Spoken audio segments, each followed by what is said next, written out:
2026 T20 ప్రపంచ cup కోసం BCCI ప్రకటించిన టీమిండియా స్క్వాడ్ ప్రస్తుతం క్రికెట్ సర్కిల్స్ లో పెద్ద దుమారాన్నే రేపింది.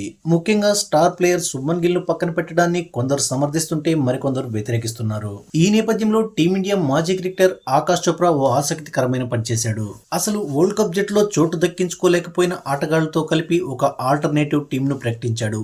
అయితే ఇక్కడ షాకింగ్ విషయం ఏంటంటే ఈ టీంలో కూడా శుభ్మన్ గిల్ కు చోటు దక్కలేదు. దాంతో ఇప్పుడు ఇది సోషల్ మీడియాలో హాట్ టాపిక్ గా మారింది. అయితే శుభ్మన్ గిల్ ని ఎంపిక చేయకపోవడానికి గల కారణాలను ఆకాష్ చోప్రా వివరించాడు. అతనేం చెప్పాడంటే ప్రస్తుతం టీమిండియాకు యాంకర్ రోల్ ప్లే చేసే ఆటగాడి అవసరం లేదు. అలాంటప్పుడు గిల్ ఎందుకు సెలెక్ట్ చేయాలి?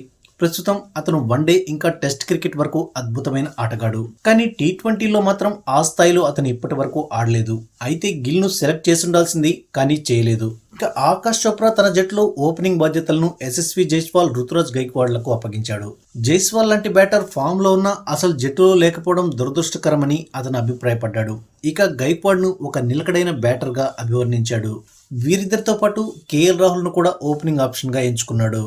ఇక శ్రేయస్ అయ్యర్ ను కెప్టెన్ గా సెలెక్ట్ చేసిన ఆకాష్ చోప్రా మిడిల్ ఆర్డర్ ను స్ట్రెంగ్తెన్ చేయడానికి రిషబ్ పంత్, జితేష్ శర్మ, కేఎల్ రాహుల్ రూపంలో ముగ్గురు వికెట్ కీపర్ బ్యాటర్లను సెలెక్ట్ చేశాడు.